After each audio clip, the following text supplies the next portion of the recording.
Setting the scene.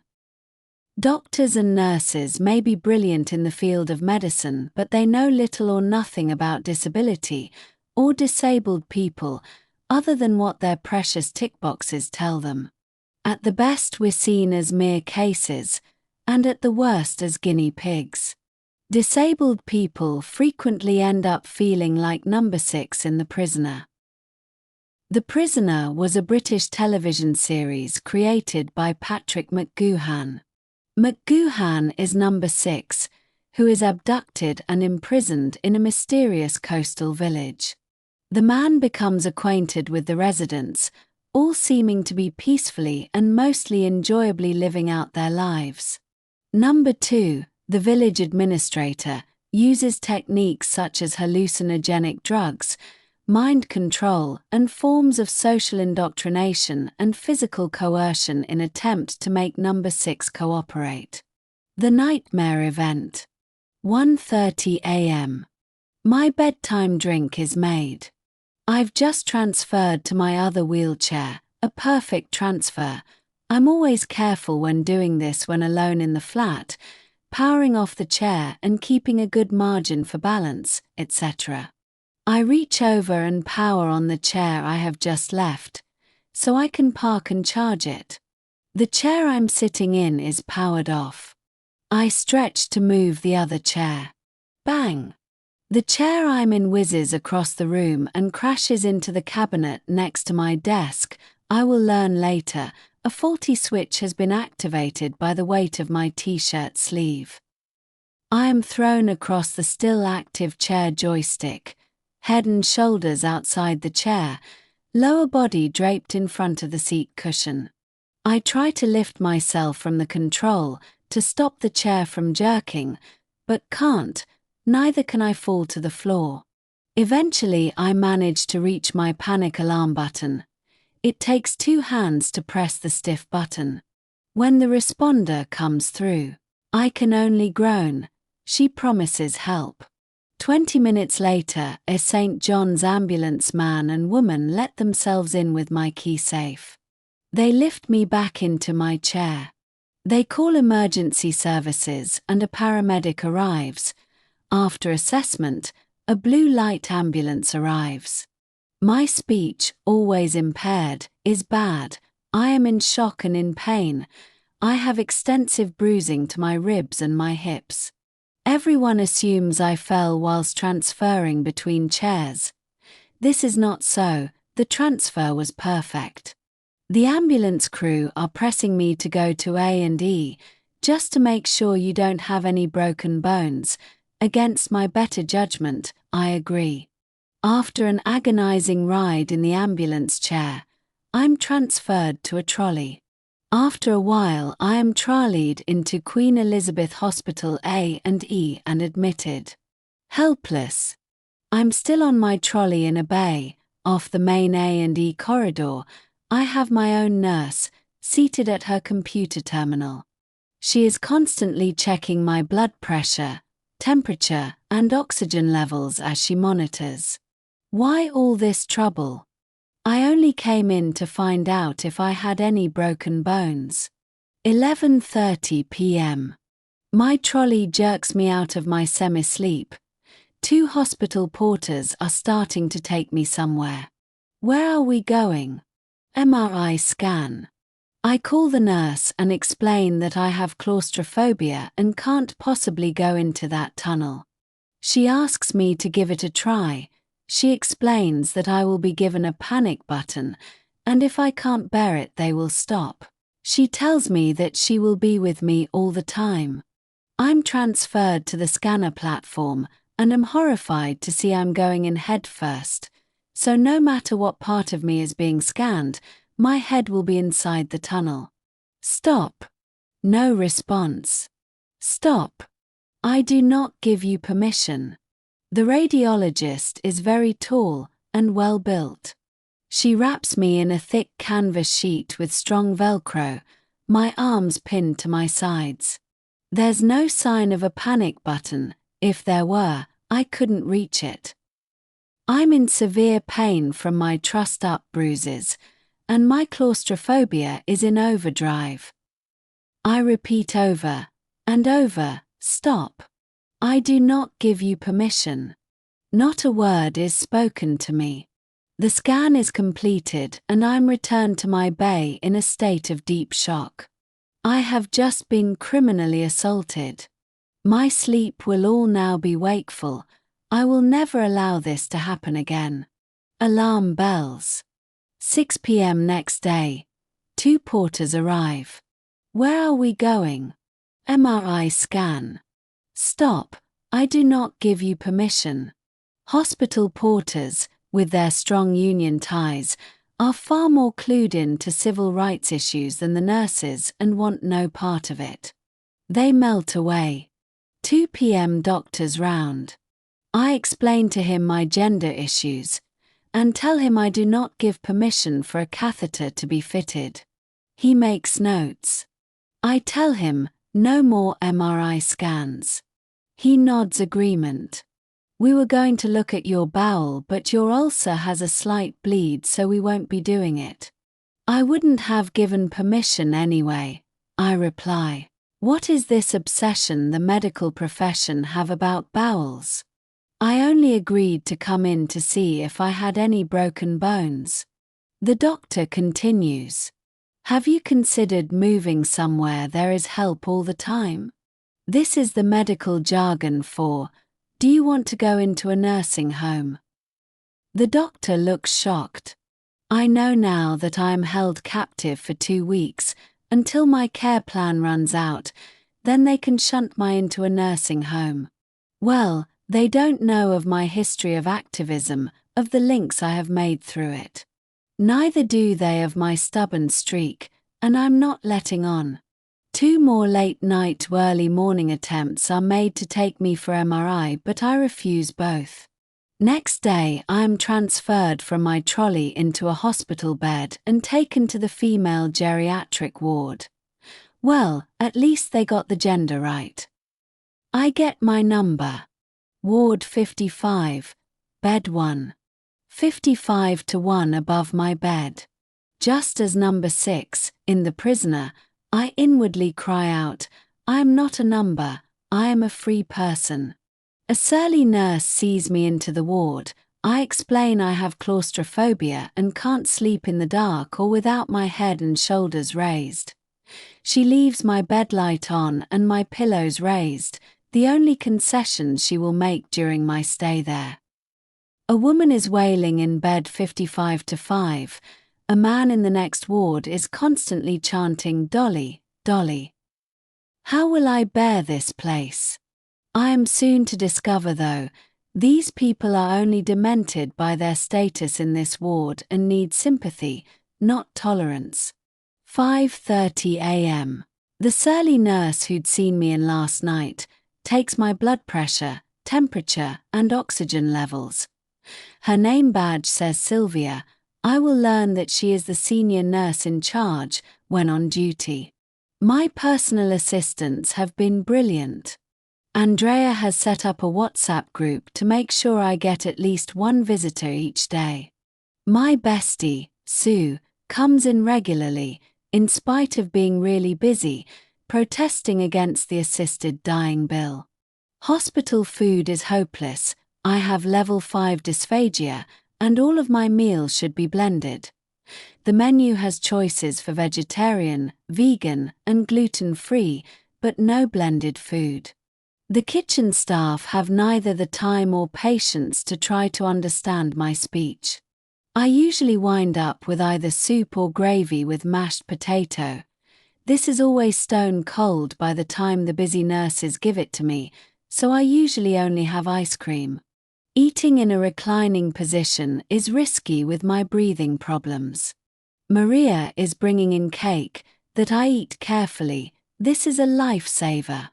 The hospital bed is my prison.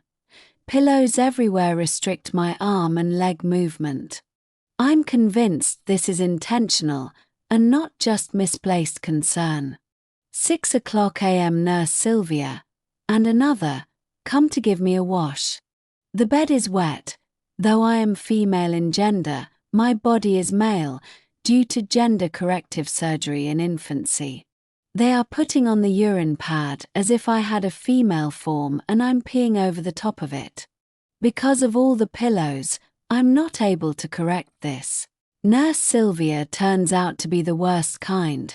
She is a power junkie, with no interest in the patients in her care. She is definitely not a contender for Mensa. She lugs me onto my side, ignoring my bruised ribs, crashing my knee against the bed's cot side, lunges the bedding under me and then lugs me to my right side in the same rough way. All of the other nurses carry out the same tasks, but none of them hurt me in the way she does. The routine never changes, always rough, always painful. Sylvia thrusts a pillow between my legs, I throw it out, after 3 times it stays out. She then starts stuffing pillows between my body and the cot sides. She wins round one of this battle saying, "You're hurting your knee on the side." I resist the temptation to remind her of just who is hurting my knee, but I know she's dismissed me as being just another helpless geriatric. And it suits me to let her think this for now.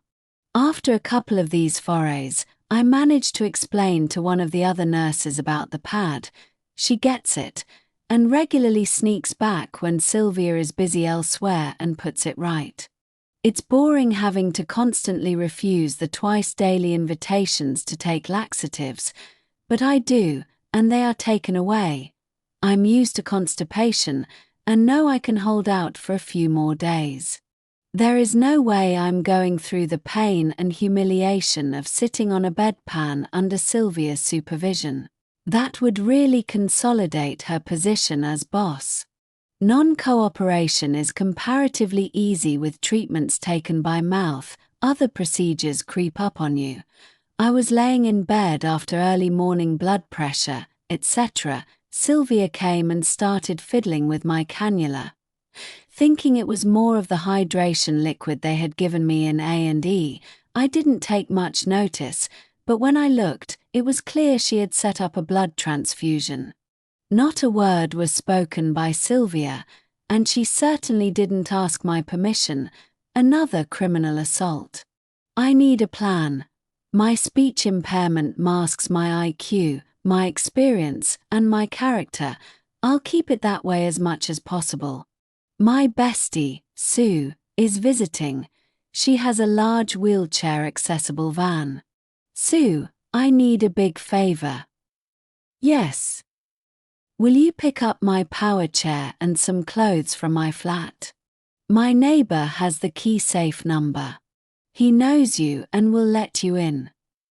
Sue is really busy this week campaigning against the assisted dying bill, but promises to do this for me. Sue arrives with the chair and clothes the next day. Part 1 of my plan is complete.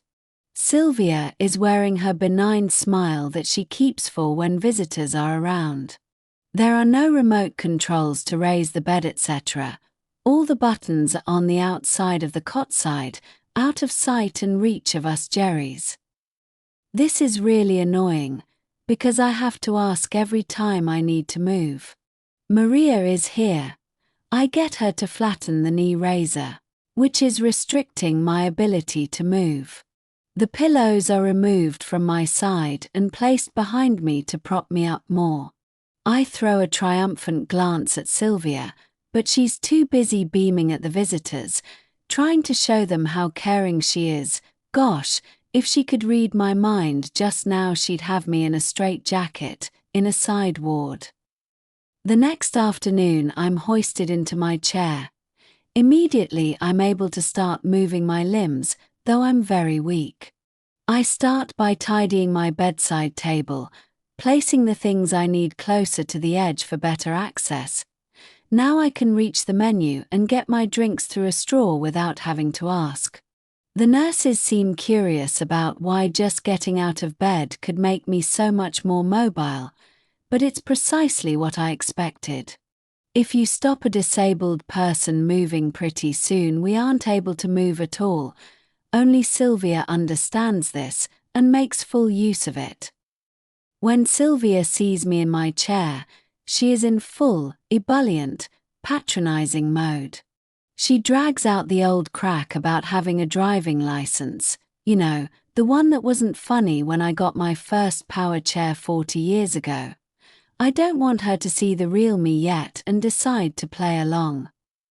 After this, I explore some of the corridors.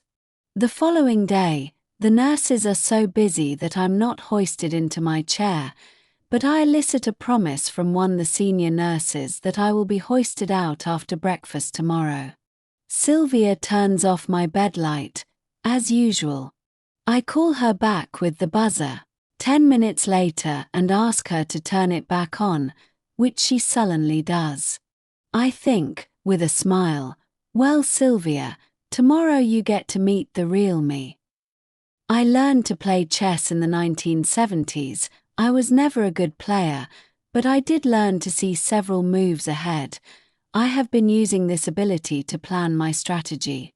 Tomorrow, I will discharge myself from hospital, but nobody but I can know this. I have a long night ahead of me.